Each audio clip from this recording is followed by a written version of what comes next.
স্বৈরাচার হাসিনা যখন যেদিন চলে গেলেন এই দেশ থেকে, আমি রাতে শুটিং করছি, সকালে বাসায় গেছি, একটা ঘুম দিয়েছিলাম, 11টার সময় উঠে তারপর যখন নিউজটা দেখছিলাম একটা লাভ দিয়েছিলাম খুশিতে। না খানে ছেলের সাথে বিয়ে দেব না, রিক্সাওয়ালার ছেলের সাথে বিয়ে দেব, তাও তার সাথে বিয়ে দিব না। নাটক যে করছি, অভিনয় করছি, এটাই আমার চ্যানেলটা চলুক, হলেই তো যদি সেরকম সুযোগ হয় তাহলে পরিচালনা যাব, যদি সুযোগ পাই আগে দেখি কতটা সাকসেস হই আমার চ্যানেল দিয়ে।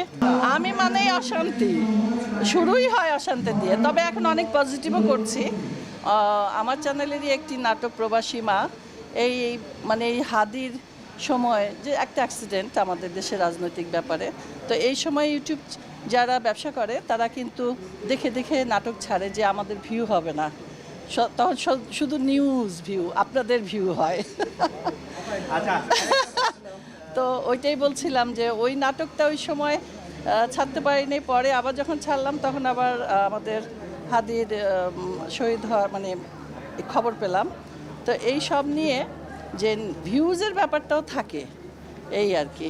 গল্প হয়ে গেছে এখন, কিন্তু সেটা ছিল সত্যি কাহিনী। তো স্বাভাবিক, তখন তো নাটক করি নাই, ছবি করতাম, এবং দজ্জাল শাশুড়ি, বউ শাশুড়ির যুদ্ধ এবং সব যা যা আছে, বাংলার বউ, আরও অনেক অনেক সব নাম এখন মনে পড়ছে না। তো সবাই মনে করতো যে আমি একটা খারাপ মহিলা, খারাপ শাশুড়ি। আমার ঘরে, আমার দুটোই ছেলে, আমার ঘরে যদি ছেলের বউ আসে আমি তাকে টিকতে দেব না। কিন্তু বাস্তব আর সত্যি তো এক না।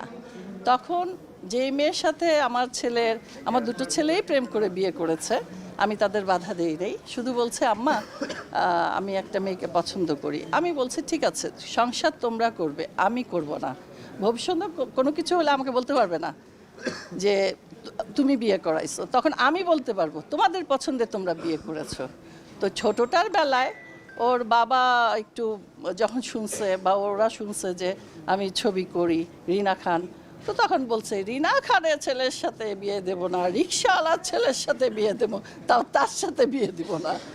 তো এখন সেই বিয়ায় এখন আমার অনেক ভক্ত, আমরা অনেক ফ্রেন্ডলি। তো ওটা না বুঝলে না চিনলে যেটা হয় সেটাই হয়েছে। আর ওই মেয়েও এখন মানে এখন আমাকেও আমি আগে ওকে সব কিছু করে দিতাম, এখন আমাকেই ও করে দেয়। আমার জন্য, আমি শুটিং থেকে রাতে বাসায় যাই, আমার জন্য খাবারটা ফ্রিজে রেখে দেয়, আমি কোনটা খাই। এই যে আসার আগেও জিজ্ঞেস করলো, ও এখন শ্বশুর বাড়িতে আসতেছে।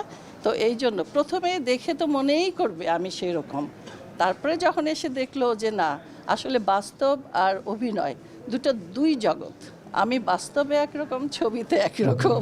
পুরনো ডিরেক্টর সেরকম ছবি কি আর এখন হয়? যেমন সুজন সখী, তারপরে আরও নাম এখন আমার মনে পড়ছে না, এরকম বহু ছবি আছে। তো তারা যেটা করে গেছে এখনকার সময়ে তো তারা এটা করতে পারছে না। সেই গল্পও নেই, সেই আর্টিস্টও নেই। জসিম ভাই নেই, শাবানা আপা নেই, আলমগীর ভাই থেকেও নেই, করছে না কাজ বা সেরকম হচ্ছে না। এই সব মিলিয়ে একটা ভালো জিনিস পেতে হলে একটা ভালো প্ল্যাটফর্ম দরকার, একটা ভালো আর্টিস্ট দরকার, ভালো ডিরেক্টর দরকার, ভালো প্রডিউসার দরকার। সব কিছু ভালো নিয়েই একটা ভালো তৈরি হয়। এই জন্যই বলা হয় সোনালী যুগ। সেই সোনালী যুগ আর ফিরবে না। এই ফ্লোরেই কত গল্প আছে। একদিন একটা কাজ করতে আসতাম, ছবিটার নাম আমার মনে নাই। তো শাবানা আপা ছিলেন, তো ওনার একটা অ্যাক্সিডেন্ট হয়েছিল, মানে অ্যাক্সিডেন্ট বলতে বোধহয় অপারেশন, পিত্তথলিতে বা এরকম একটা কিছু, অ্যাপেন্ডিসাইড। তো ওইটা নিয়ে একটা নিউজ হলো যে শাবানা আপার পেটে ছুরি মারছে দুলাভাই। হ্যাঁ, দুলাভাই তো সেরকম না, সাদিক ভাই, উনি আসতো প্রত্যেকদিন আপাকে নিয়ে যেতেন। তো আমরা তো অবাক, এবং আমরা বিশ্বাসও করি নাই। পরে এসে দেখি না, আপা এই যে এই পাশে মেকআপ রুমটায় আমরা আসছি, বলছি আপা কী হয়েছে, দেখি উনি শুটিংয়ে দিব্যি করে, আর কইস না, এই মানুষের কথা এগুলা বিশ্বাস করবি না। তো এরকম বহু রকম কথা, মানে এখন মনে পড়ছে না। হঠাৎ তো এত মানুষের সামনে আমিও ভিমরাই গেছি।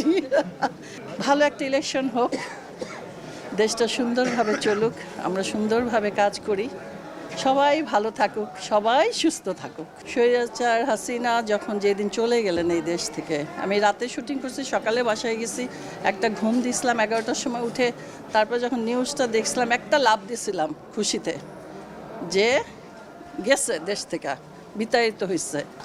আর যখন আমাদের তারেক জিয়া আসলেন, আমরা তো সেই দল করি, আমি তো সেই দলই করি। আমি ধানের শীষের দল করি, আমি তারেক জিয়ার দল করি, আমি জিয়ার রহমানের দল করি, আমি বেগম খালেদা জিয়ার দল করি। তো আমার তো মার্কা মারাই আছে। 17 বছর আমার ছেলের উপরে কেস হয়েছে, আমার উপরে হয়েছে, আমরা বাসায় থাকতে পারিনি, আমার বাড়িটা ফাঁড়ি করতে চেয়েছিল। তো এটা আর তখন বলতে পারিনি। অনেকে বলে যে কই এই, তখন বলতাম ছবিও ছিল না, কাজও ছিল না, নাটকও করতাম না। অনেকে যারা অন্য মাইন্ডের, এটা কিন্তু কাজের উপরে প্রভাব ফেলে, যে ও বিএনপি করে, ও আওয়ামী লীগ করে, ও জামাত করে, এই করে সেই করে। তো যাই হোক, তারেক জিয়া আসছে, এটা তো অবশ্যই ভালো খবর।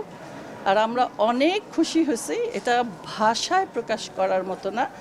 বীরের মতো আসছে, বীরের মতো।